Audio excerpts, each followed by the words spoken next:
Les cardiopathies congénitales, c'est le domaine dans lequel on a le plus fréquemment d'hypertension pulmonaire en pathologie pédiatrique. Ici, il y a un très grand nombre de situations malformatives qui vont donner de l'hypertension pulmonaire et qu'on va souvent négliger. C'est-à-dire qu'on ne va pas classer ces patients comme ayant de l'hypertension pulmonaire, puisqu'on va parler de l'hypertension pulmonaire maladie dans le groupe des cardiopathies congénitales, essentiellement dans la physiologie d'Eisenmenger, c'est-à-dire de celle des patients qui ont été négligés, qui ont de l'hypertension pulmonaire au long cours. Mais ce n'est pas tout à fait comme ça qu'il faut voir les choses, et c'est pour ça qu'on va en discuter ce soir. Et donc, je vais commencer par la définition et la classification pour vous montrer que dans certains cas, c'est très simple et très facile. Si par exemple, je prends ce patient, même si ça ne bouge pas, qui a une communication interventriculaire. Oui, mais il faut que je le remette et je ne sais pas comment on fait avec ce truc-là. Qui a une communication interventriculaire large, s'il n'y a pas de rétrécissement vers l'artère pulmonaire, eh bien, on imagine bien que la pression qu'il y a dans le ventricule gauche va être la même que celle du ventricule droit et la même que celle qu'il y a dans l'artère pulmonaire en systole, donc il y a une égalité des pressions systoliques, et qu'il va donc y avoir une pression moyenne. Si la pression est égale à celle de l'aorte, qui va être supérieure à la définition de 20 ou 25 qu'on utilise aujourd'hui. Et donc, ceci correspond à la physiologie standard de l'hypertension pulmonaire des cardiopathies congénitales, de l'HPAP des cardiopathies congénitales, avec la formule que je reprends et que Marine Lévy vous a déjà donnée, qui dit que la pression est égale au débit que multiplie les résistances, plus les pressions d'aval. Et en l'occurrence, la pression capillaire ou la pression dans l'oreiller gauche. Ce qui permet de distinguer en fait 3 types de situations assez standards dans notre spécialité de cardiologie congénitale. Les hypertensions artérielles pulmonaires qui sont liées à de l'hyperdébit, c'est essentiellement les shunts gauche-droite. On a un très gros débit. Comme on a un très gros débit, eh bien, on va augmenter la pression à résistance fixe, par exemple. L'élévation progressive des résistances vasculaires pulmonaires que Marine a évoqué et qu'on va voir brièvement aujourd'hui avec l'évolution vers la physiologie d'Eisenmenger, c'est-à-dire de résistance artérielle pulmonaire fixée et aboutissant finalement à une inversion du shunt quand celle-ci devient suprasystémique. Et puis la congestion ou des hypertensions pulmonaires post-capillaires quand c'est la pression capillaire qui augmente. Et tout ça va aboutir à des augmentations de la pression. Cependant, ce n'est pas aussi simple que ça. Et les physiologies, par exemple, d'hypertension pulmonaire associées à des shunts, n'ont rien à voir quand il s'agit de shunts qu'on appelle post-tricuspides, comme les communications interventriculaires ou les canaux artériels ou les fenêtres aortopulmonaires, et quand il s'agit de shunts pré-tricuspides, comme une communication interauriculaire ou un retour veineux pulmonaire anormal partiel.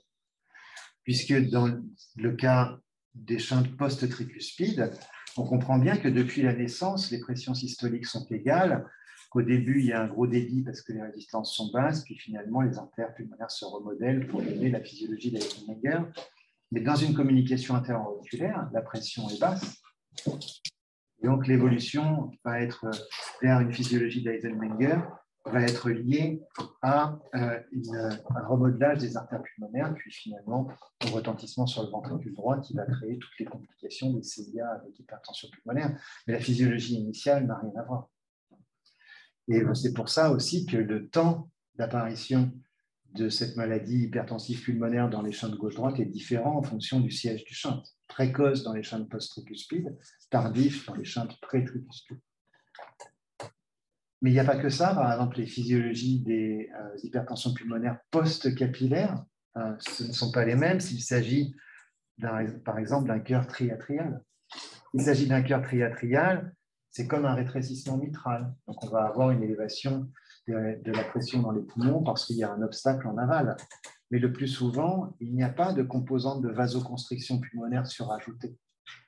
Autrement dit, il n'y a pas d'aspect disproportionné entre l'élévation de la pression dans l'oreillette gauche ou dans la cavité, je devrais dire la veine pulmonaire commune, et la pression pulmonaire. Ce n'est pas disproportionné. Dès qu'on va enlever le cœur triatrial, la pression pulmonaire va être normale. À l'inverse, dans les sténoses des veines pulmonaires, et vous voyez ce patient qui a 3 veines pulmonaires sténosées et une qui est normale, il est souvent très curieux de voir que ces patients ont des hypertensions pulmonaires extrêmement sévères avec une composante de vasoconstriction très importante qui va bien au-delà de ce qu'on pourrait attendre d'une hypertension pulmonaire post-capillaire pure. Donc même dans les formes post-capillaires, c'est différent. Et c'est encore différent chez les patients qui ont des cardiomyopathies restrictives et chez des patients qui ont des petits ventricules gauche avec des cardiopathies obstructives du cœur gauche. Donc, il y a différents types d'hypertension pulmonaire post-capillaire, certaines proportionnées à la lésion, d'autres moins, et des évolutions, bien sûr, qui suivent le même sens. Il y a aussi des hypertensions pulmonaires segmentaires que Marie Lévy a évoquées. Et ces hypertensions pulmonaires segmentaires, elles peuvent être de type post-capillaire, comme dans le syndrome du cimeterre, avec une sténose de la veine cimeterre, puis les autres sont normales, mais sur un poumon hypoplasique, et qui va donner éventuellement de l'hypertension pulmonaire des deux côtés, alors qu'il n'y a qu'une seule veine pulmonaire sténosée. Ça, c'est un petit peu bizarre parce que l'autre poumon va être vasoconstricté. Et puis, il y a les collatérales aortopulmonaires, des atrésies pulmonaires avec CIV ou des absceaux. Certaines collatérales sont hypertendues, d'autres ne le sont pas. Comment ça fonctionne? Et ça, par exemple, aujourd'hui, on ne sait pas très bien prendre en charge ces patients, ni d'ailleurs très bien faire le diagnostic. Et puis enfin, il y a des physiologies des hypertensions pulmonaires dans certaines cardiopathies congénitales qui sont bizarres.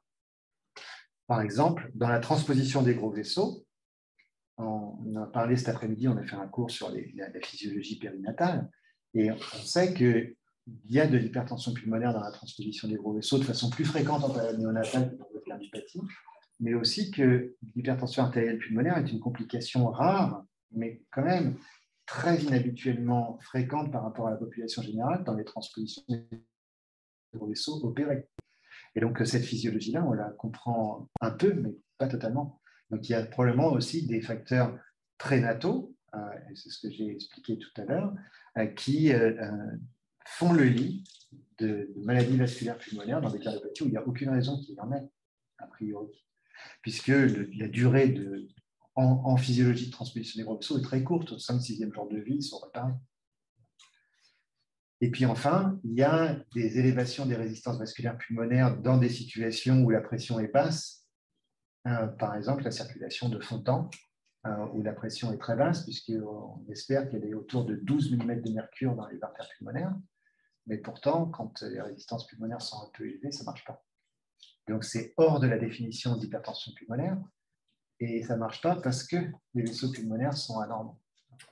Donc tout ça pour dire que quand on regarde la classification sur laquelle je ne reviens pas, mais qu'on met d'abord les cardiopathies congénitales, ben on s'aperçoit qu'on les trouve à différents endroits, dans un endroit logique qui est l'HTAP, qui est la physiologie banale, l'Eisenmenger, la chaîne gauche-droite, l'hypertension pulmonaire, dans les formes post-capillaires avec les cardiopathies obstructives du cœur gauche, et puis dans les hypertensions pulmonaires segmentaires. Mais la complexité ne s'arrête pas complètement là, parce que il y a aussi des dysfonctions diastoliques dans certaines cardiopathies congénitales. Par exemple, des patients qui ont des coarctations de l'aorte opérées et qui ont de l'hypertension pulmonaire, on en a. Donc, ça existe, on ne voit pas pourquoi, mais ils en ont.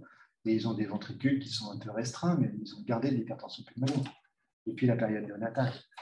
Et puis, on a des associations et qu'on découvre de plus en plus et qui rendent cette classification utile sur le plan clinique, mais parfois un peu confuse dans la localisation d'un patient donné, comme le disait Marilyn pour les formes, on va piocher un peu partout, parce que par exemple, les mutations dans les gènes qui s'appellent SOX17, qui sont donc des hypertensions pulmonaires héritables, sont aussi associées à des anomalies du développement cardiaque. Et donc, il y a des communications interauriculaires, par exemple, ou des communications interventriculaires. Et c'est pareil aussi pour TBX4, avec en plus la complexité des anomalies du développement pulmonaire. Donc, on peut avoir des cardiopathies qui vont avoir des hypertensions pulmonaires qui vont se développer, par exemple, de façon accélérée ou inhabituelle, ou ce qu'on a appelé pendant un moment illégitime, comme des communications interauriculaires, qui ont théoriquement des hypertensions pulmonaires qui vont évoluer très lentement et très tardivement sur des décennies, et on voit des hypertensions pulmonaires quand ils ont 4 ans. Ben là, avant, on disait c'est la faute à qui vous voulez. Et maintenant, on se rend compte, c'est bizarre, c'est exceptionnel. Maintenant, on se rend compte que ces patients, en fait, ils ont une maladie génétique qui donne de l'hypertension pulmonaire, mais qui est aussi une maladie du développement cardiaque et respiratoire, et qui fait qu'ils ont quelque chose qui ne correspond pas à la physiologie habituelle. Et donc, par exemple, une mutation SOX17. Et donc, on ne les connaissait pas. Et maintenant, on comprend mieux ces histoires-là, et on voit que certes, les physiologies sont multiples, mais que quand elles ne sont pas comprises, c'est plutôt des associations, on va dire, plutôt des anomalies coïncidentes que des relations causales entre un shunt, par exemple, interauriculaire et une hypertension pulmonaire. Il y a une coïncidence avec une maladie développementale d'origine génétique qu'on a trouvée aujourd'hui. Et donc, quand on regarde la classification des hypertensions pulmonaires associées aux hypertensions artérielles pulmonaires associées aux cardiopathie congénitale, eh bien, on a les 4 groupes qui sont listés ici, qui font partie de la classification clinique qu'on utilise aujourd'hui. La physiologie du syndrome Weissenberger, je vais en parler brièvement, avec le shunt droite-gauche et la maladie systémique liée à cette cyanose chronique. Les shunts gauche-droite, opérables et non opérables, on va parler un peu d'opérabilité. Ces hypertensions artérielles pulmonaires qu'on appelait coïncidentes, par exemple, pourquoi ce patient qui a une minuscule communication interventriculaire, qui a jamais mis de débit, un tout petit trou,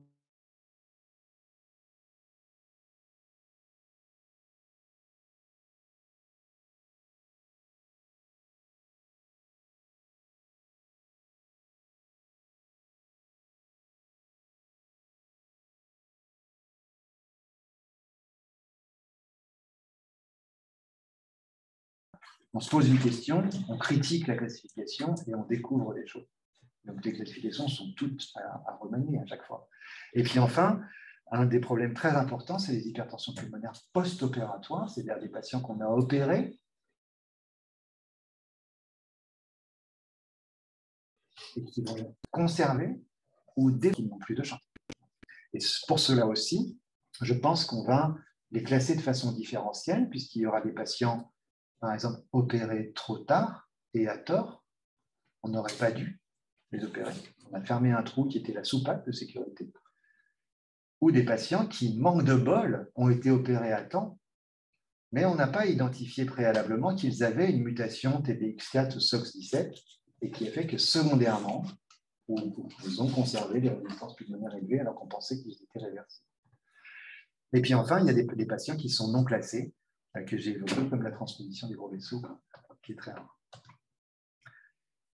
Donc, si on passe brièvement sur l'histoire naturelle des shunts gauche-droite, eh bien, c'est quelque chose que vous connaissez déjà, c'est-à-dire que dans les shunts gauche-droite, au début, le shunt est bien sûr de gauche à droite, et puis, si on le laisse évoluer, eh bien, les artérioles pulmonaires, et Marilyn nous a montré des images, vont se muscler, donc la média, l'intima va être lésée, il va y avoir un dysfonctionnement artériolaire, il va y avoir une muscularisation de ces artérioles, ça va augmenter les résistances vasculaires, puis finalement, ceci va s'aggraver jusqu'à ce que ces artérioles s'obstruent totalement et qu'on ait une raréfaction artériolaire qui va aboutir à une élévation des résistances, éventuellement au-delà du niveau des résistances systémiques, et à ce moment-là, à une inversion du shunt au travers d'une communication interventriculaire, c'est assez facile à comprendre, et au travers d'une communication interauriculaire, là aussi, je vous rappelle que c'est différent parce qu'il faut que le ventricule droit devienne défaillant pour que ça chante de droite à gauche et que sa compliance devienne moins bonne que celle du ventricule gauche. Donc, il faut un autre mécanisme qui est celui de la défaillance droite dans les cellules. Et donc, si on fait schématiquement en haut ou histologiquement en bas, je ne me permettrai pas devant Marilyn de commenter les images d'histologie, mais je vais regarder sur la bande dessinée que je comprends mieux, où on voit qu'au début, c'est vachement joli, monocouche, et puis après, ça devient de plus en plus épais, avec des fragmentations de la limitante élastique, et puis cet aspect ici, on va appeler plexiforme, puisqu'on le voit ici en bas, donc c'est les ions plexiformes, et autour, avec des petits vaisseaux qui vont être la néovascularisation, et qui vont expliquer, par exemple, les complications électroïques des hypertensions artérielles pulmonaires très évoluées, donc avec la prolifération. Et donc, ce schéma, vous l'avez bien compris, hein, c'est cet aspect de stimulation et de shear stress permanent qui va aboutir à ce remodelage artériolaire délétère avec donc, les images que vous voyez ici. Au début, ça va se passer essentiellement sur les zones de bifurcation, parce que c'est les zones de turbulence, et on va aboutir à des occlusions artériolaires. Et on sait aujourd'hui que ces occlusions artériolaires, donc, elles vont être responsables de la néovascularisation d'aval, hein, c'est ce que j'ai essayé de rajouter en bas. Donc, il y a ces petits vaisseaux qui vont expliquer donc, la mort hémorragique hein, de ces patients de temps en temps. Et ensuite, ce qui est intéressant, c'est un travail qui a été fait à Londres. Quand on fait de l'IRM et qu'on mesure la dimension fractale des vaisseaux pulmonaires dans le syndrome d'Eisenmenger, mais aussi dans certaines formes d'hypertension artérielle pulmonaire idiopathique. On voit que cette dimension fractale est diminuée et qui correspond à une raréfaction artériolaire. Donc, un mécanisme qu'on sait être le mécanisme, l'augmentation de la dimension fractale va faire guérir les bronchodysplasies et la diminution de celle-ci va faire s'aggraver les patients qui ont des shunts gauche-droite qui évoluent vers la physiologie d'Eisenmenger. Donc là, aucun recrutement possible. Donc là, oui, on ne peut pas les recruter. Donc, ça, tu en as déjà parlé. Donc, si on reste sur le domaine de l'histoire naturelle, bien évidemment, nous traitons aujourd'hui les patients. En tout cas, dans les pays développés, on en fait le diagnostic, on en fait le diagnostic suffisamment à temps, et on les traite. Et donc, si on prend la masse des shunts gauche-droite en pédiatrie, qui ont des pressions artérielles pulmonaires moyennes élevées, c'est-à-dire essentiellement les shunts post-tricuspides en pédiatrie, on en corrige 90% environ. Et dans ces 90%, on va dire, c'est des statistiques qui ont été faites à partir de méta-analyses, que l'immense majorité étaient des patients qui étaient véritablement opérables sur des données hémodynamiques, soit invasives, soit non invasives. Et pourtant, on observe un petit pourcentage de 2 à 6% de patients qui vont développer de l'hypertension artérielle pulmonaire. D'accord ? Donc, un pourcentage, on pourrait dire, c'est le même en fait, c'est juste la différence avec 100%. Donc, c'est peut-être des patients qui étaient inopérables, mais je vous ai dit aussi, c'est peut-être des patients qui ont des gènes de maladie du développement. Donc, cette proportion, elle est assez fixe, et en fait, elle justifie que nous suivions au long cours nos patients opérés, même s'ils vont très bien et qu'ils n'ont pas d'hypertension pulmonaire. Et d'autant plus qu'on les a opérés à temps.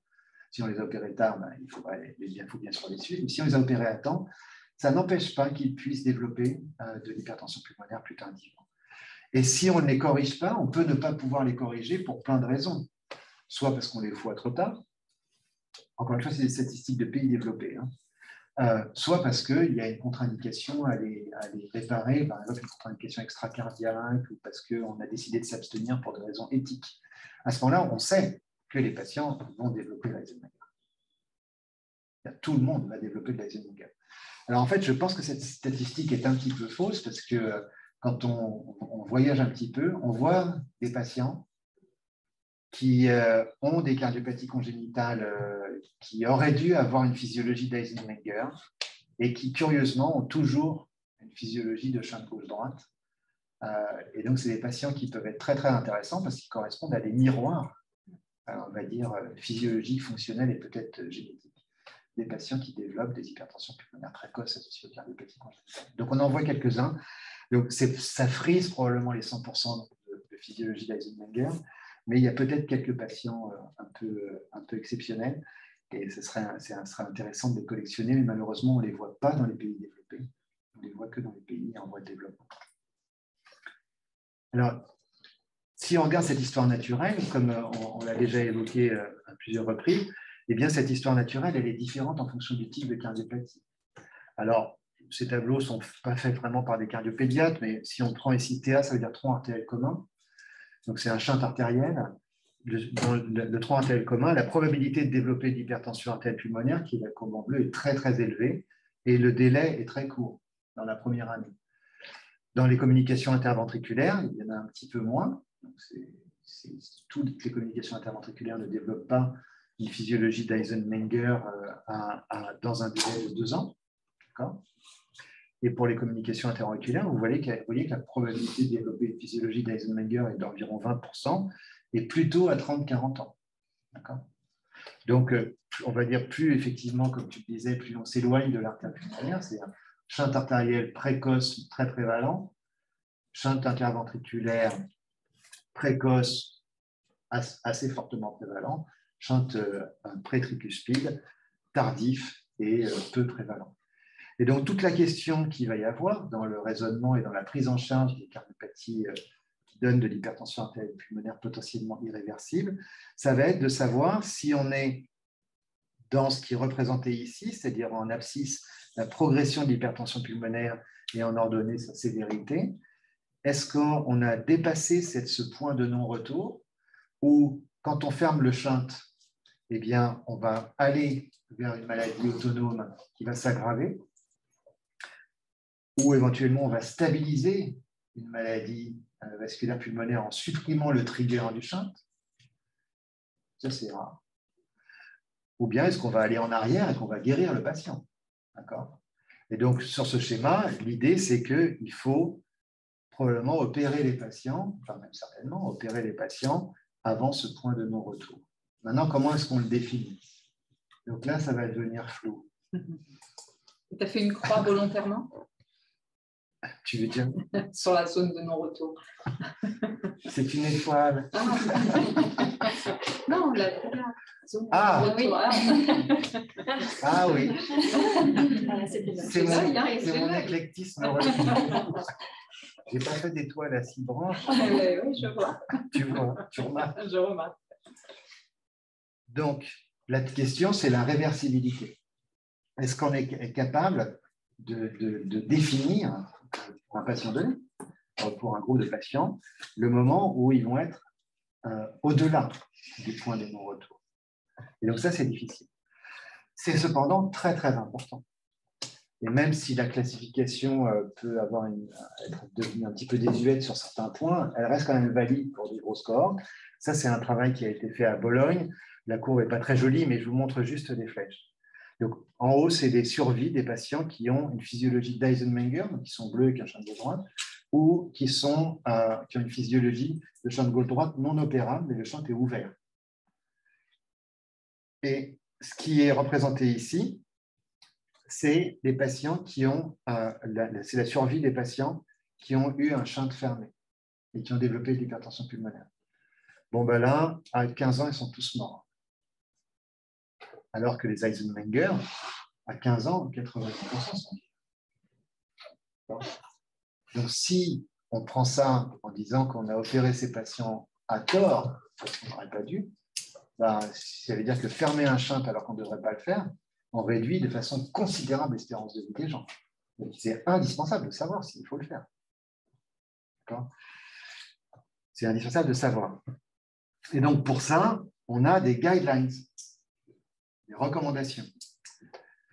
Donc, ces recommandations, elles disent qu'il faut mesurer les résistances vasculaires pulmonaires de façon invasive dans des centres qui savent bien le faire, qui ont une vraie routine pour mesurer, qui sont des champions pour faire ça.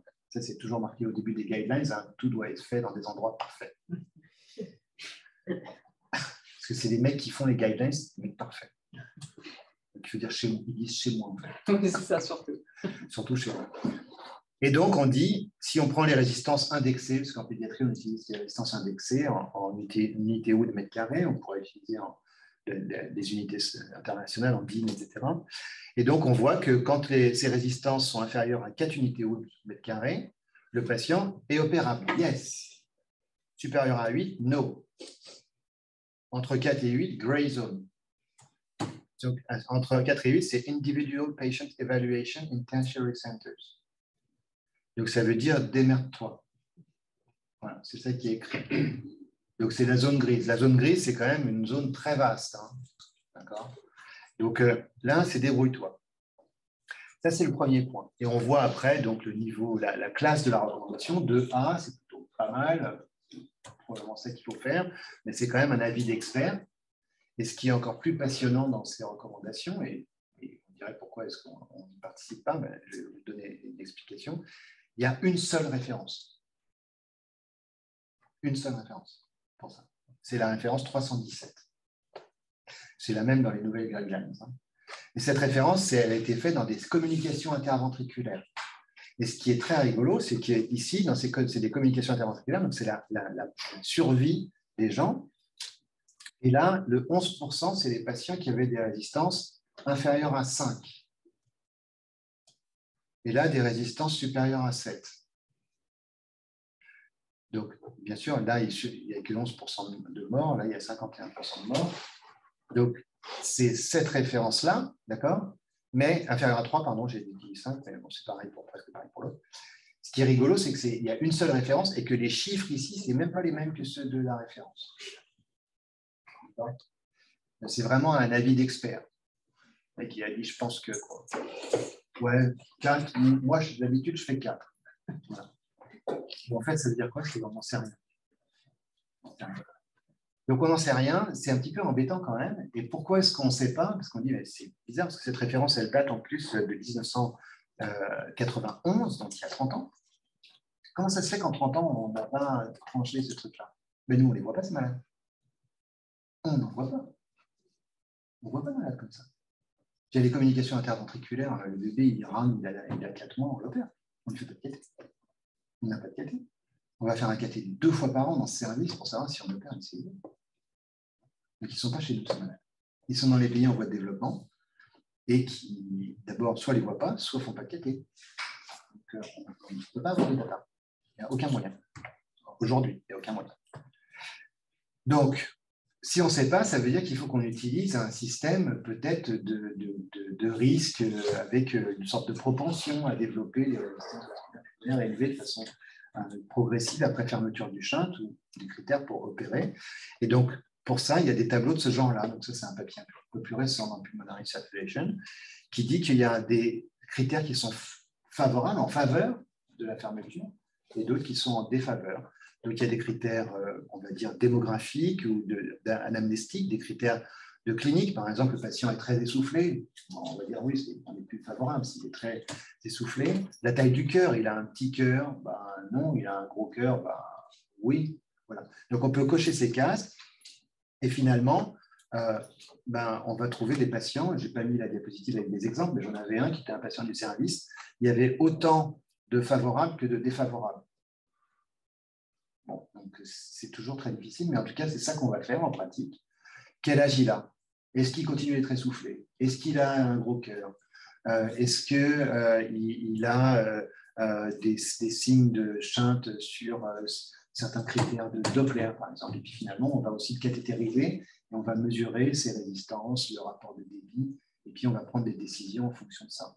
Donc bien sûr, un jeune homme de 17 ans qui a une CIV qui est en pleine forme, et qui a 88% on ne va pas l'opérer. S'il a 96% de saturation, mais qu'il a un petit cœur, on peut l'opérer.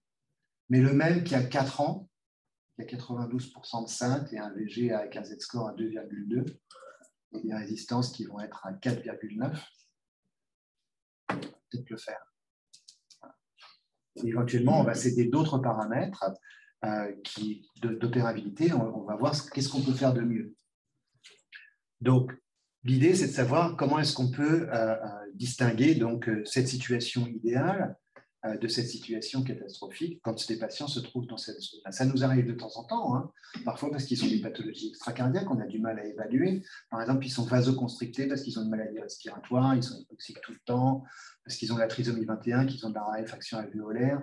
Donc, on ne sait pas s'il faut les opérer parce qu'ils ont du shunt, mais peut-être pas assez, ils sont... En tout cas, la situation est ambiguë. On les cathétérise, QPQS 1,3. Bon, les résistances à 6. On va hésiter. Donc, est-ce qu'on peut faire mieux? Donc, ça, Marie nous en a déjà parlé. Donc, on sait qu'il y a un mécanisme qui va vers la réversion d'une hypertrophie de la média. On le possède physiologiquement, puisqu'on est capable, à partir de nos artérioles de nouveau-nés très hypertrophiées et très vasoconstrictées, d'aller vers une artériole monocouche avec une média toute fine.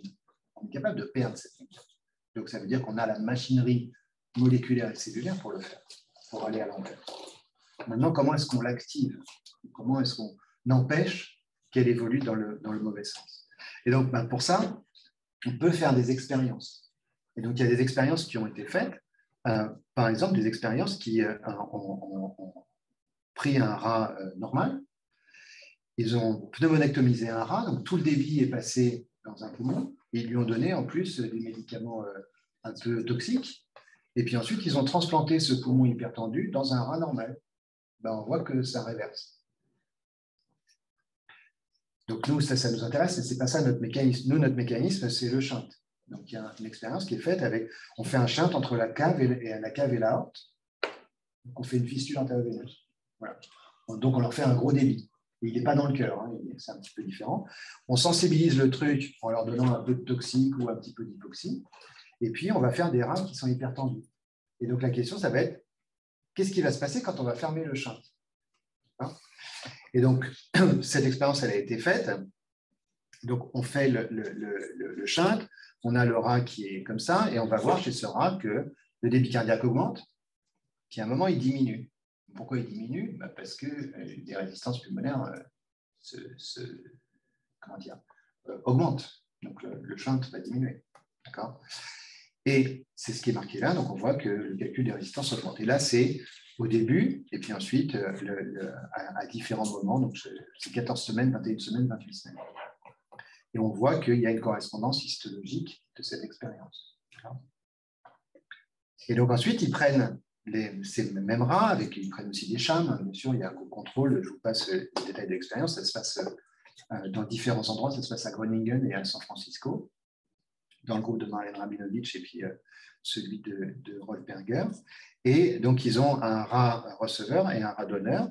Et donc, ils enlèvent un poumon du rat qui n'a pas été soumis au shunt et ils lui greffent le poumon du rat qui a été soumis au shunt et qui a été un peu sensibilisé aussi pour augmenter ses résistances. Et ils regardent ce qui se passe. D'accord? Et bien sûr, ils vont regarder aussi les différents poumons. Ils sacrifient les rats, voilà, au bout après 21 jours. Et donc, ce qu'on voit ici, c'est ça le résultat de l'expérience, on voit très bien qu'au début, eh bien, donc là, en blanc, c'est le donneur, et en rouge, c'est celui qui a reçu. On voit très bien qu'au début, ils sont identiques, quand on fait le sacrifice tout de suite. Quand on fait au bout de 14 semaines, eh bien, le poumon qui était très malade, en gros, il guérit, si vous voulez. Ça, c'est le score d'occlusion artériolaire. Ça diminue. Donc, on a une vraie réversion. Par contre, à 28 semaines, il n'y a quasiment pas de réversion. Et à 21 semaines, c'est très rigolo parce qu'il y a les deux groupes. Il y a des patients qui vont évoluer vers, des patients des rats, qui vont avoir un score d'occlusion artériolaire qui va être poursuivi vers l'aggravation. Et puis, il y en a d'autres qui vont être réversibles. Donc ça nous apporte quand même un truc très important. Ça veut dire que ce moment, cette zone de no return, elle existe réellement expérimentalement.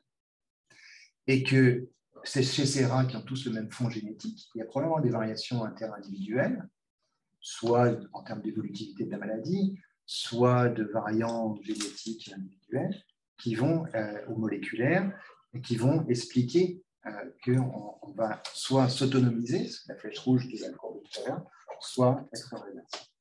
Et donc ce moment, il existe vraiment. Il a vraiment été identifié. Et maintenant, la question, ça va être de dire, effectivement, le trigger, on sait très bien que c'est le shunt.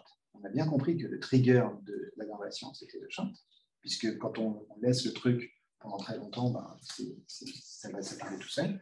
Mais on peut identifier ce sous-groupe de patients, et c'est probablement là-dessus qu'on doit travailler.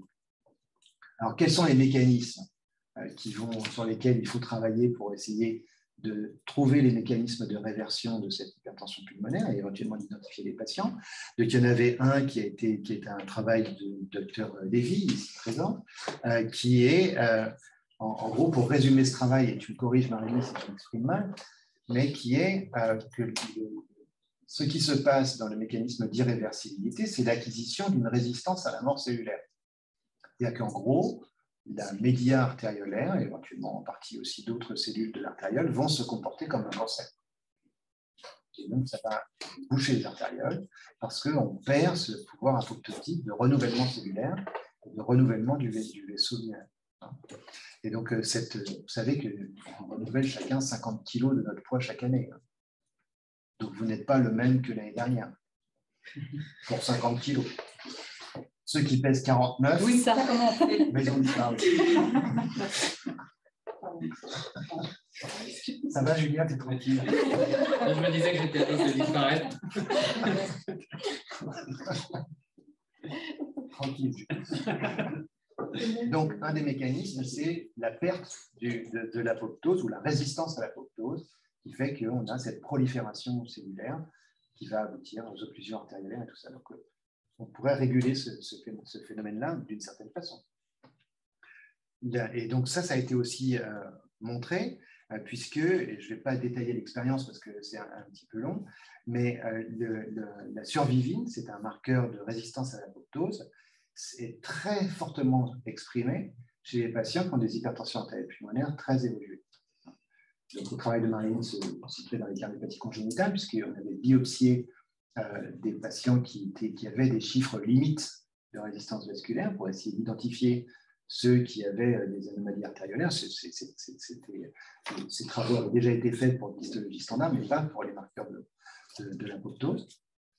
Et donc, ce qu'on sait, c'est que dans cette expérience, et encore une fois, je ne vous détaille pas les courbes, c'est que quand on va faire de la thérapie génique qui va modifier justement cette voie de l'apoptose, eh bien, on va aboutir à un remodelage favorable des artérioles, à une diminution de l'expression de la surinflation. Donc, donc, ça a été prouvé expérimentalement qu'on pouvait aussi, en modulant ce mécanisme de résistance à l'apoptose, améliorer, et ça se voit sur les courbes ici de Doppler, mais aussi sur l'histologie pulmonaire. La deuxième chose, et c'est un facteur très important dans l'hypertension pulmonaire, c'est l'inflammation. L'inflammation est un mécanisme d'aggravation. Il y a énormément de travaux sur inflammation et hypertension pulmonaire, donc en particulier avec soit les molécules de l'inflammation, les cytokines, soit des cellules de l'inflammation, les monocytes, les macrophages dans le poumon.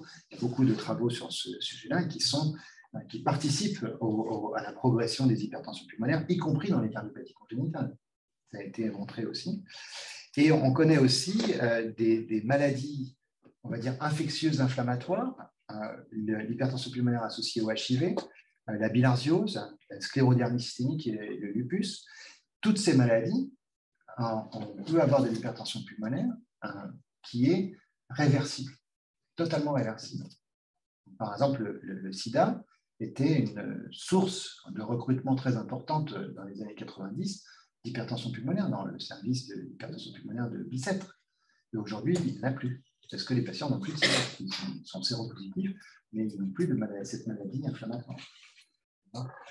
Donc ça veut dire qu'on peut réverser aussi, quand on arrive à contrôler les phénomènes inflammatoires ou infectieux, on peut réverser certaines hypertensions pulmonaires. Et ce qui est intéressant, c'est que dans ces maladies-là, il peut y avoir des lésions plexiformes histologiques qui sont aussi réversibles. Chose qu'on ne pense pas pour l'hypertension pulmonaire des cardiopathies congénitales, mais qui est probablement à remettre en question. Et donc, il y a des modèles animaux pour ça. Et puis, pourquoi est-ce qu'on ne pourrait pas utiliser des anti-inflammatoires comme traitement adjuvant de l'hypertension artérielle pulmonaire? Donc, ça, pour l'instant, c'est encore à discuter.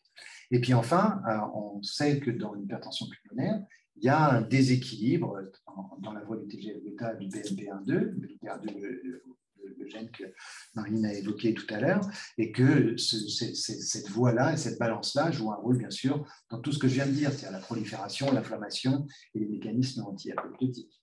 Et donc, moduler cette voie, ça a été essayé. Il y a par exemple la modulation de la voie BMP9 et a été faite avec un médicament qui s'appelle sotatercept.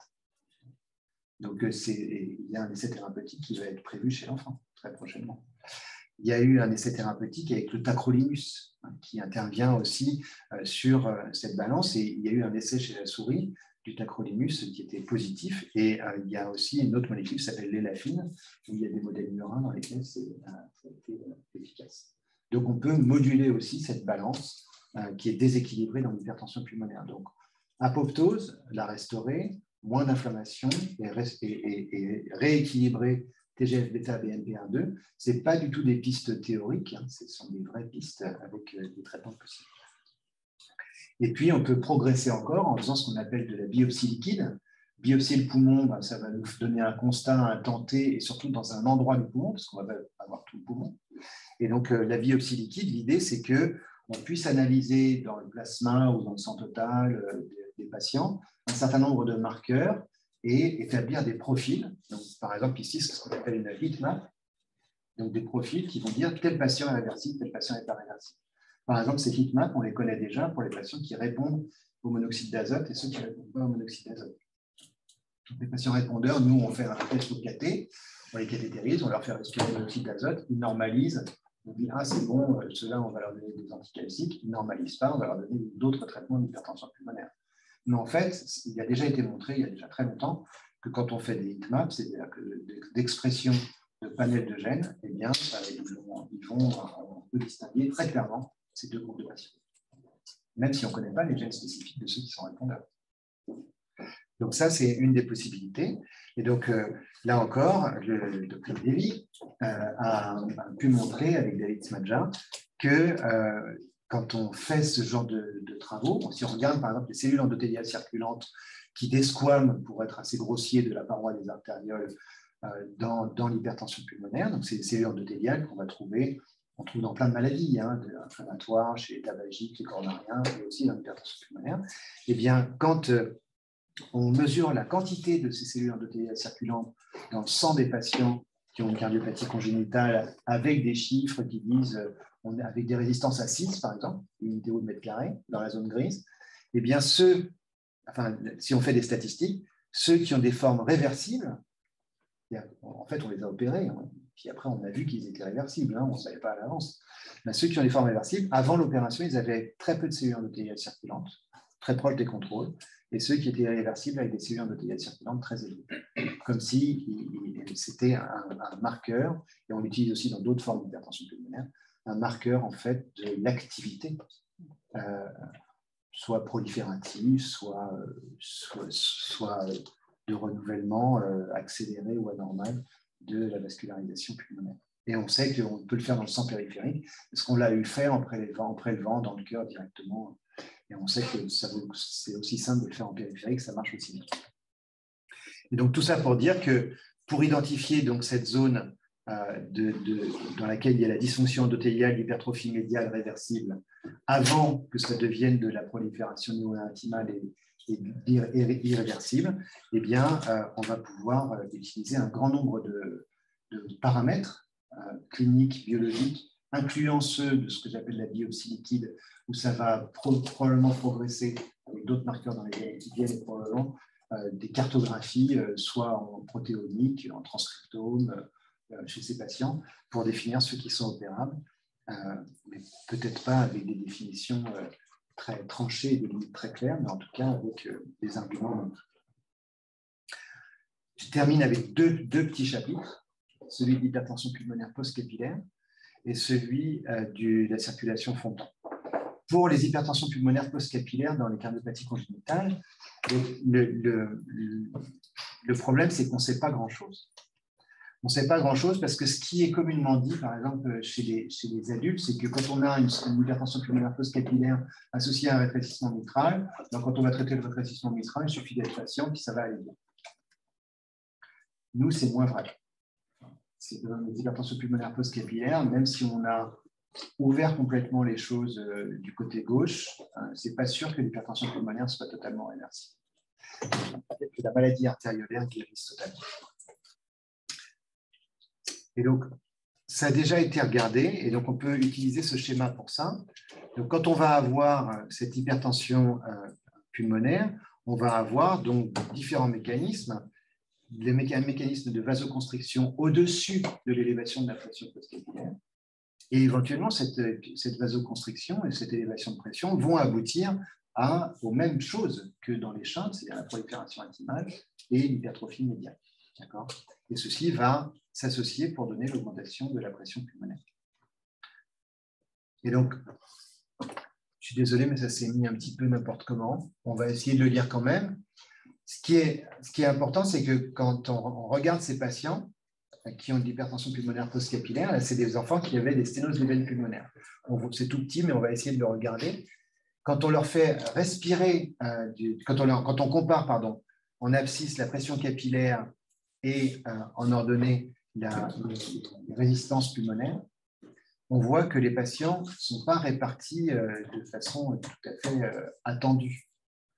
C'est-à-dire qu'il y a des patients qui ont des pressions capillaires très élevées et des résistances pulmonaires qui sont relativement basses, et des patients qui ont des pressions capillaires qui sont peu élevées et des résistances vasculaires pulmonaires très élevées.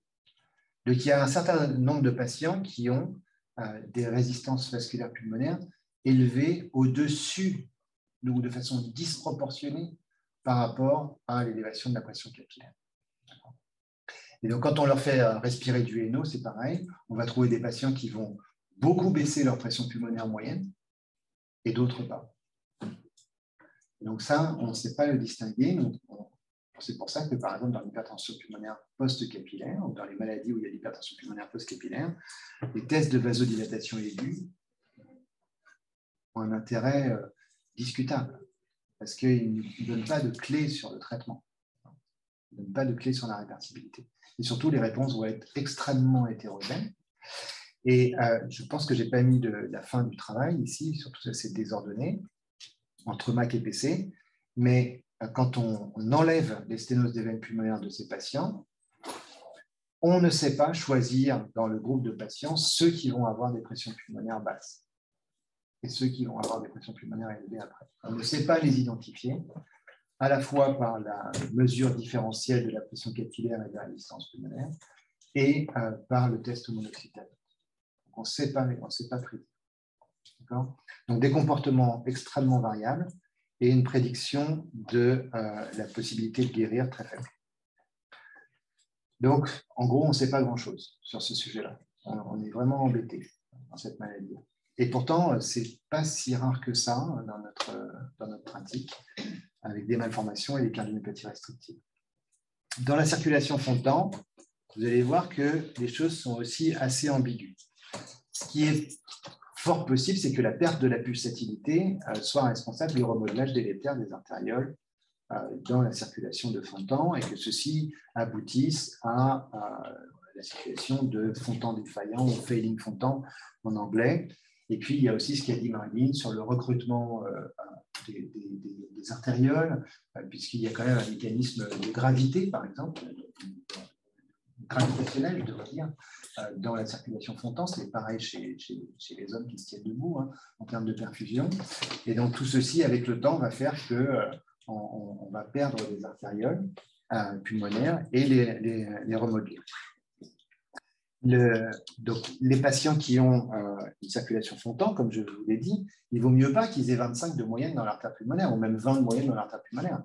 Parce qu'à ce moment-là, ils vont avoir la grosse tête, le gros foie, l'acide, ça ne va pas aller. Donc, ils ont plutôt 12, 15, ou 15 même quand ils ne vont pas très très bien. Et donc, ce n'est pas la valeur numérique de l'hypertension pulmonaire. Et pourtant, ils ont des résistances pulmonaires élevées. Donc, si vous vous souvenez de la formule, ça veut dire que le débit cardiaque ne doit pas être parfait.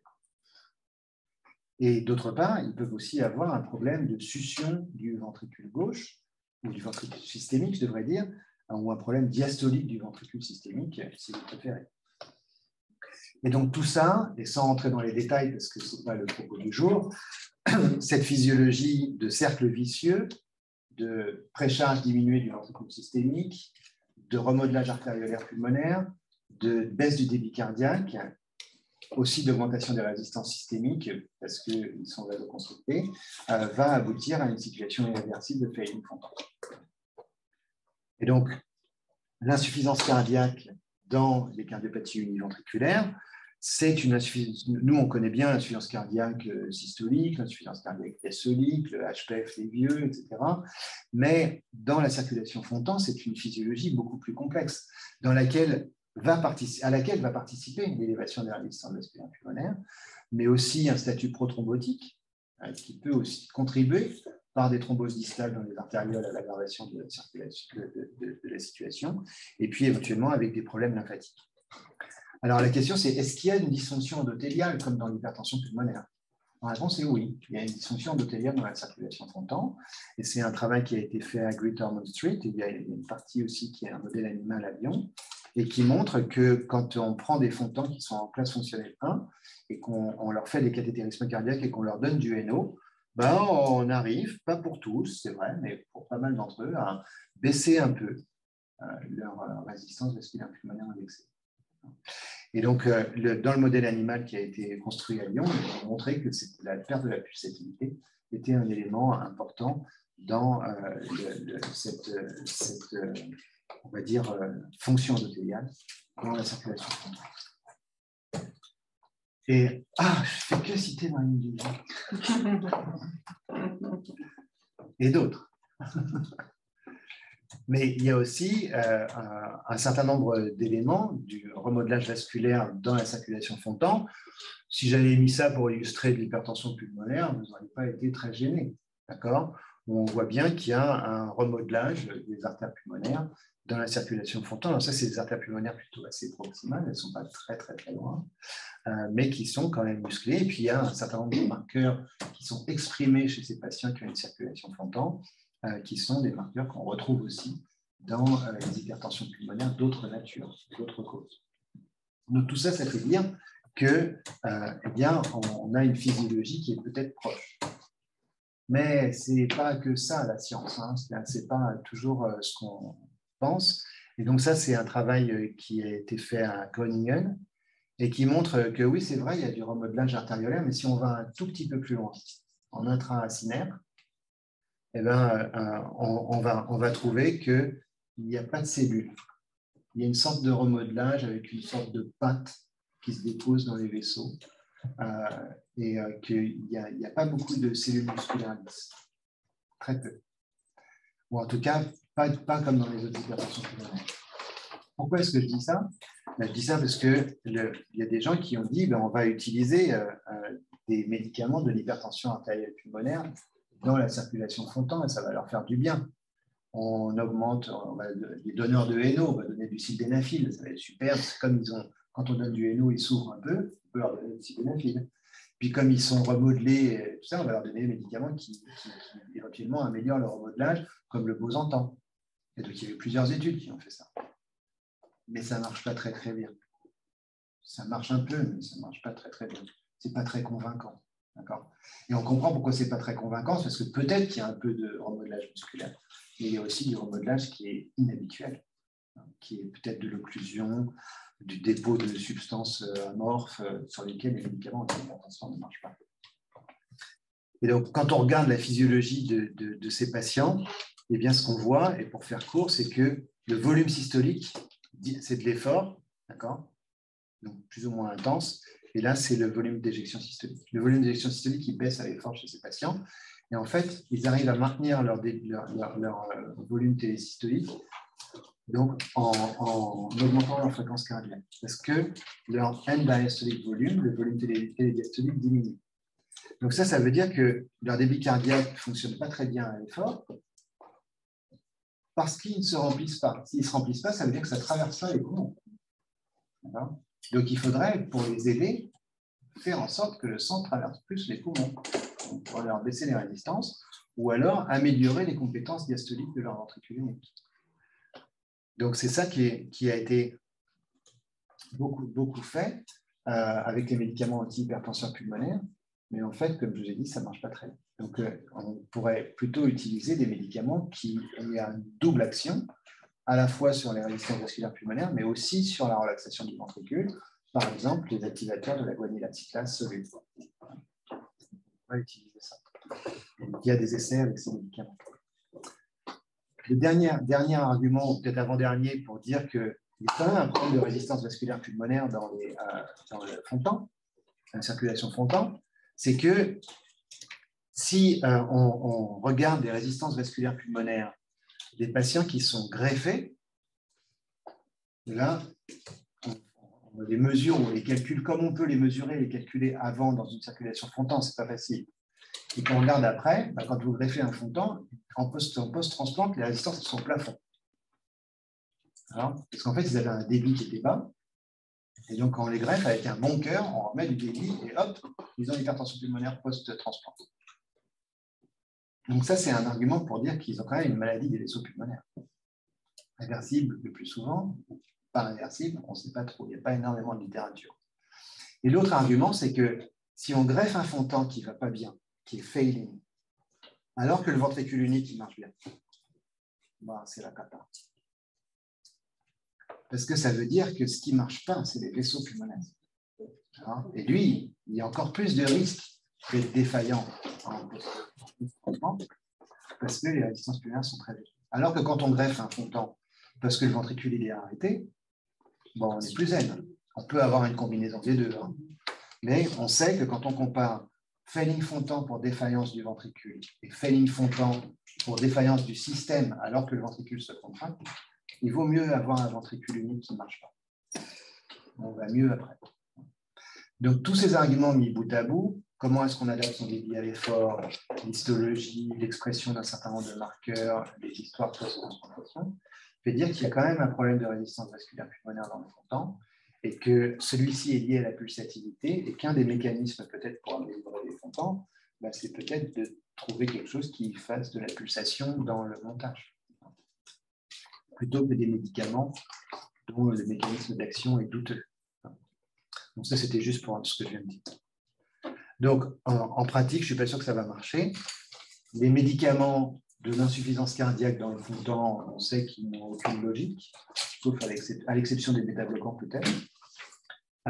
Et les médicaments de l'hypertension pulmonaire peut-être, mais ils vont marcher de façon partielle. Les médicaments lusitropes, quand on les aura, surtout ceux qui agissent aussi sur la guanylaciclase artériolaire pulmonaire.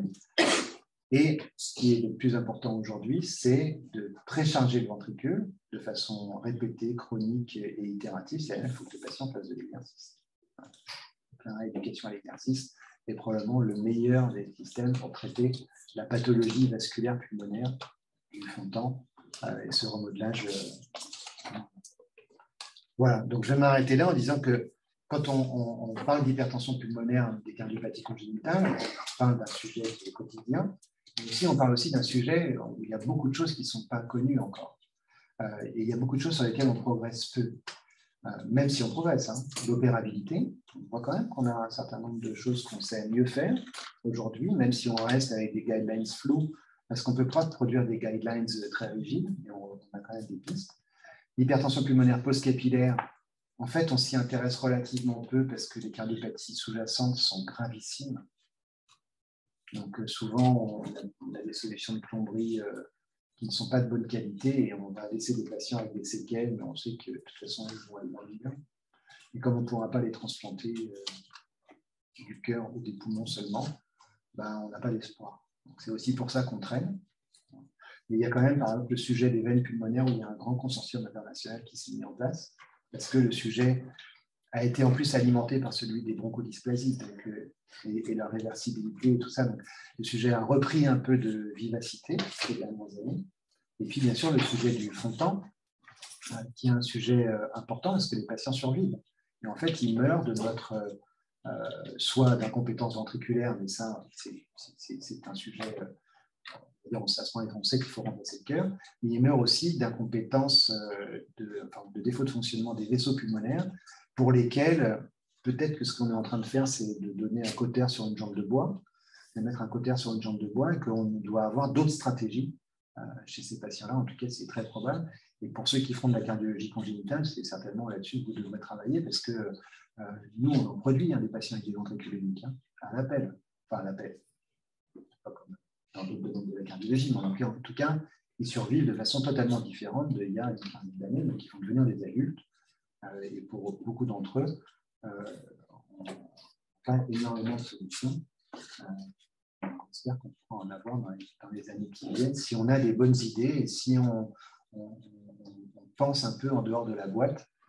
C'est ce que j'ai voulu vous montrer ce soir, que c'est ça qu'il faut faire, c'est-à-dire essayer de penser un petit peu en dehors de la boîte et pas rester dans les mêmes schémas que ceux qu'on utilise depuis 20 ans, et c'est comme ça qu'on progressera. Voilà, je vous remercie de votre attention et on peut discuter ou poser des questions, et ceux qui sont en ligne, s'ils veulent, le peuvent aussi, bien sûr. Juste une remarque sur on sait que quand les patients sont en CEC et qu'on fait des dosages de marqueurs endothéliaux, le fait de ne pas avoir de circulation justement pulsée dans les poumons, il y a un pic d'endothéline qui est libéré, donc ça veut vraiment dire que le manque de circulation pulsée a indéniablement un impact sur la fonction endothéliale. Après, Fehling, Fontan, effectivement, malheureusement, on est en train de récolter les adultes qui ont bénéficié. Et encore, on a les adultes aujourd'hui de ceux qui ont eu le vrai les Fontan, entre guillemets, sur des ventricules gauches, parce qu'avant, on ne faisait pas de Fontan sur des ventricules, sur des hypo-VG notamment. Donc déjà, ceux-là, ils ont 30, 40 ans aujourd'hui et on a du mal à les traiter. Vous aurez en plus des ventricules moins performants, mais il est évident que sur ce type de montage-là, l'espoir ce sera le ventricule artificiel, le device du ventricule droit. Le jour où on aura un petit pacemaker qui va se brancher sur l'artère pulmonaire et sur les veines caves, eh bien, il n'y aura plus de problème de cœur univentriculaire. C'est-à-dire qu'on saura... Et je pense que ça va être ça peut être assez rapide. Il y a déjà eu des devices de ventricule droit artificiels. En aigu. Non, je sais que Pascal Bouet, à un moment donné, il travaillait sur un modèle qui pouvait être fait tu vois, se mettre genre pacemaker. C'est un petit device, cœur artificiel. Après, il y a le cœur artificiel, bien entendu, dont on parle beaucoup à la télé, mais j'imagine que plus facile de faire un cœur artificiel droit isolé. Et là, tu peux imaginer, à mon avis, il n'y aura plus de problème quand on sort. Je pense que le besoin technique, c'est peut-être ça. C'est-à-dire que peut-être qu'il faut faire un peu attention à ne pas travailler, en tout cas à investir moins dans certaines voies douteuses, avec quand même une stimulation, je dirais, utile de l'industrie pour dire qu'il faut donner des médocs. Et des arguments pour dire que ces médicaments marchent qui sont très faibles. Pour le moment, c'est vrai qu'on n'a pas un gros arsenal thérapeutique chez ces patients. Et pourtant, les patients reçoivent beaucoup ces traitements. Les patients reçoivent beaucoup ces traitements parce que, je donne juste un exemple, et encore une fois, ce n'est pas pour dire qu'il ne faut pas les donner définitivement, parce que ce n'est pas parce que certains essais sont négatifs que certains traitements ne sont pas efficaces chez un individu donné. Mais on sait que collectivement, dans un essai thérapeutique, ça ne marche pas. Donc ça, c'est quand même un argument un peu fort. Donc, par exemple, l'étude TEMPO, qui est une étude qui donne du Bosantan à des patients qui ont de circulation fontan, le endpoint de l'étude TEMPO, c'était la consommation d'oxygène. Donc, c'est un test d'effort. Et ils ont montré que les patients s'amélioraient, autant que je me souvienne, de 1,5 ml kg/minute. On sait que pour percevoir une amélioration, il faut dépasser au moins 3 à 4 ml kg/minute de VO2. Donc, il faut passer, par exemple, de 20 à 24 ml kg/minute. Donc, ça veut dire que les patients n'étaient pas capables de le percevoir au test d'effort. Mais ce qui est curieux, c'est que dans les endpoints secondaires de cette étude, il disait qu'ils changeaient de classe fonctionnelle. Donc, la classe fonctionnelle, globalement, dans la population de l'étude, s'améliorait. Donc là, on se dit, qu'est-ce que c'est? C'est une tendance à l'amélioration ou alors c'est l'effet placebo de participer à un essai thérapeutique? Parce que la mesure objective, elle ne dit rien. Donc, cette étude a été considérée comme positive, elle est en circulation. Donc, c'est très intéressant parce que tu as dit, peut-être qu'il faut donner ça. Maintenant, est-ce qu'il faut donner ça à tout le monde? Si on regarde, par exemple, la façon dont cette étude est menée, les patients qui sont dans cette étude, ils ont des VO2 qui ne sont pas très basses.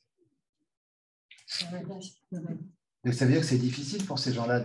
Pourquoi est-ce qu'ils ne sont pas très basses? Parce qu'on ne va pas prendre des Feiling Fontan pour faire un essai thérapeutique, parce que s'ils meurent pendant l'essai thérapeutique, on est ennuyé.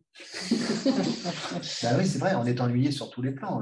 L'investigateur, les cellulaires. Donc, on va prendre des patients qui sont stables et qui vont plutôt pas mal. Comment des patients stables qui vont plutôt pas mal vont-ils pouvoir s'améliorer de façon significative? C'est difficile. C'est tout le problème des essais thérapeutiques dans les maladies rares et dans les maladies graves. Si on prend des patients qui vont bien pour leur donner des médicaments qui sont censés les améliorer, on va avoir du mal à atteindre l'objectif qu'on s'est donné. Donc, et la sélection des patients qui vont mal est quelque chose de compliqué, en particulier quand il y a un industriel qui participe et qui assure l'essai, bien sûr. Donc, c'est toujours délicat de montrer ça.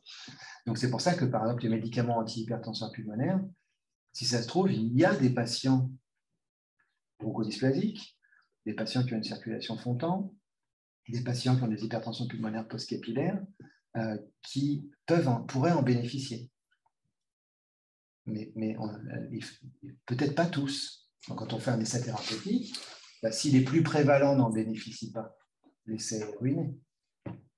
Donc, ce qu'il faut, c'est essayer de trouver les patients rares au sein d'un groupe générique. C'est pour ça que j'ai commencé en disant faut faire attention, hypertension pulmonaire et cardiopathico-génitale, ça ne veut pas dire que c'est Wenger. Il y a plein de formes.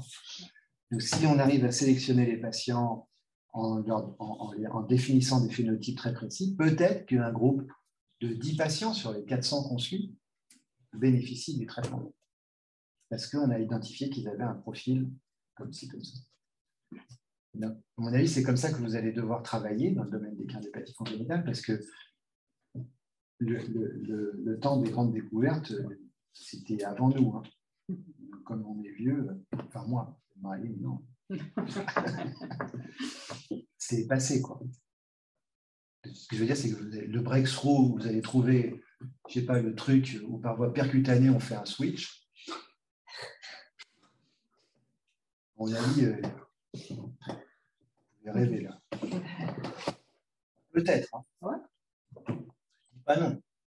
Enfin bon, demain, non.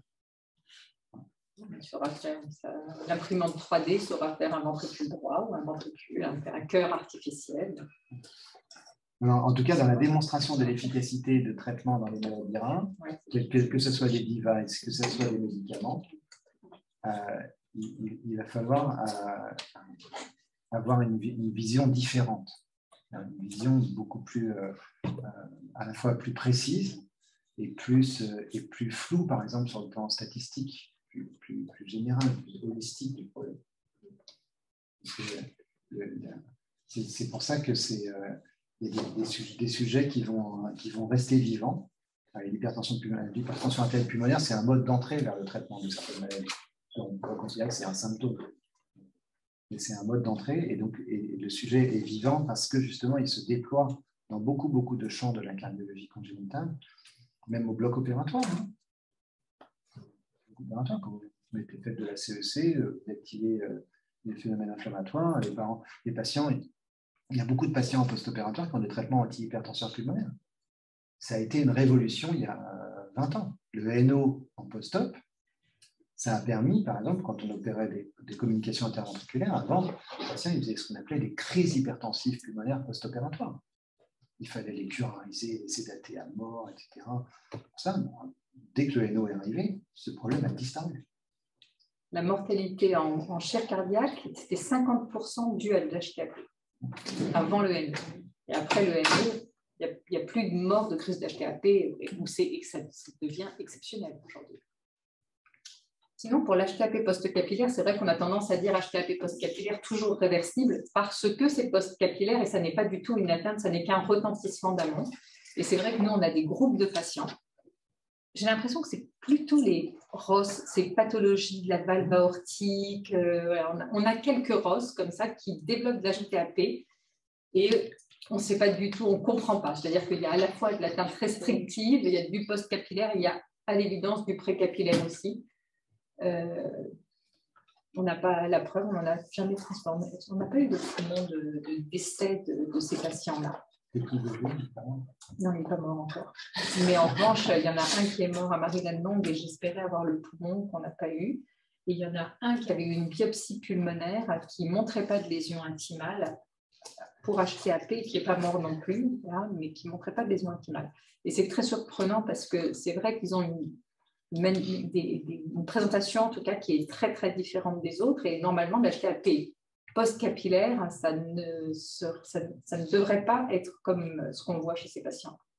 Donc, c'est vrai, comme disait Damien, on a un groupe de patients post-capillaires qui n'est pas comme le post-capillaire du RM, du sujet adulte, qui va toujours régresser, qui fera des crises d'HTAP en post-op si on ne les gère pas bien, mais en tout cas, qui régresseront toujours, qui normaliseront leur pression en post-opératoire, ce qui n'est pas le cas de nos patients. Une question sur le dosage des cellules endothéliales circulantes. Est-ce qu'il y a une indication à doser de façon itérative les cellules endothéliales circulantes dans le suivi des patients? Ou est-ce que finalement on fait... Alors, nous on le fait, c'est-à-dire qu'on a l'impression que les cellules endothéliales circulantes sont un marqueur de gravité en tout cas, et que les patients, là, on vous a montré cellules endothéliales réversibles versus irréversibles, mais quand on regarde les patients traités, ceux qui sont traités et stabilisés ont des CEC qui restent très basses. Et ceux qui s'aggravent, ils ont des CEC qui montent. Donc, c'est un critère aussi d'évolutivité de la maladie ou de stabilité de la maladie. Et comme disait Damien, il y a évidemment d'autres facteurs qu'on pourra voir. Et il est évident que les patients, l'évaluation des patients aujourd'hui, ce n'est pas sur un paramètre, hein, c'est sur un ensemble de paramètres qu'on dit. Et c'est vrai que les CEC, quand elles montent, eh bien, on dit attention, il va peut-être se passer quelque chose. Merci. Mais ce n'est pas dans la routine, parce qu'il faut l'envoyer à HEGP avec un coursier, parce que c'est pas encore. Ça fait un moment qu'on dit qu'il va y avoir une automatisation, mais elle n'est pas encore arrivée. Et vous avez dosé le BMP9 ou circulant ou pas? Comment? Il va y avoir le dosage du BMP9 circulant, notamment, va être fait, par exemple? Parce que là, il vient de le montrer comme facteur pronostic. Oui, c'est un marqueur pronostic. Nous, on ne le fait pas encore. Je ne sais même pas qui le fait. On ne le fait pas, mais on pourrait développer ce genre de choses. Oui. Et on pourrait toujours interroger une population différente de la population des hypertensions pulmonaires, comme celle des cardiopathies congénitales. Quand je disais on n'avait pas de patients, pour faire des recommandations. Mais on a suffisamment de patients ambigus pour pouvoir justement avoir à la fois des données hémodynamiques, l'ensemble des paramètres que j'ai montrés de clinique et puis éventuellement regarder ce qui pourrait faire partie de cette biopsie liquide. Vraiment un certain nombre de choses. On fait déjà du NDPro,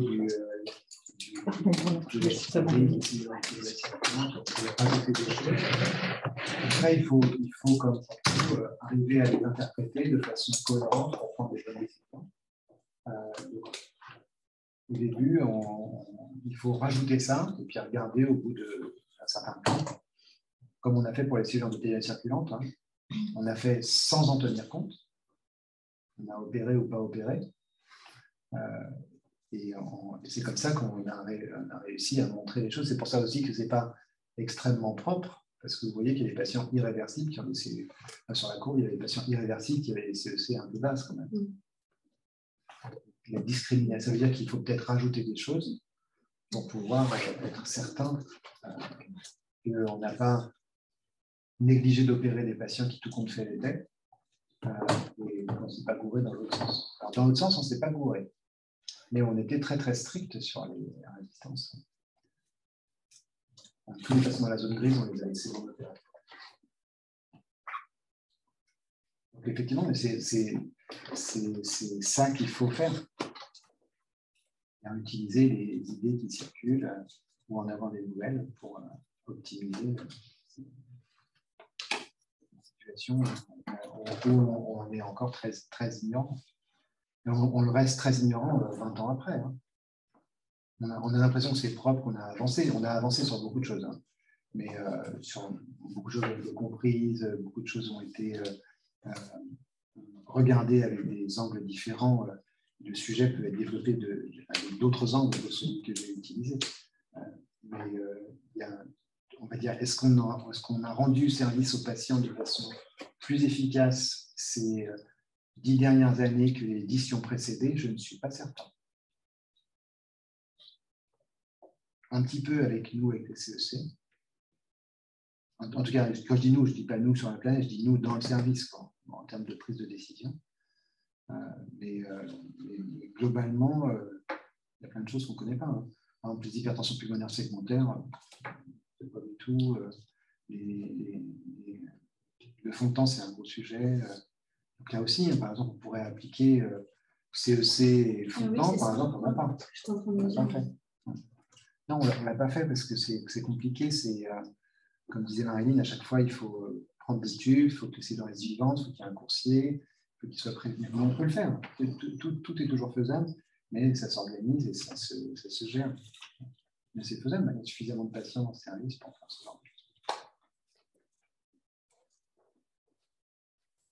Ok, et ben, si vous êtes d'accord, on va aller célébrer l'armistice.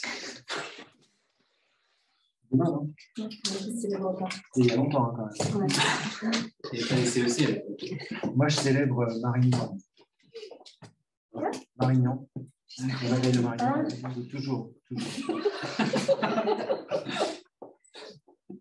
Bon, pour ceux qui étaient en ligne, bonne soirée. À la semaine prochaine, si ça vous a intéressé, on fera la suite avec le traitement. Au revoir.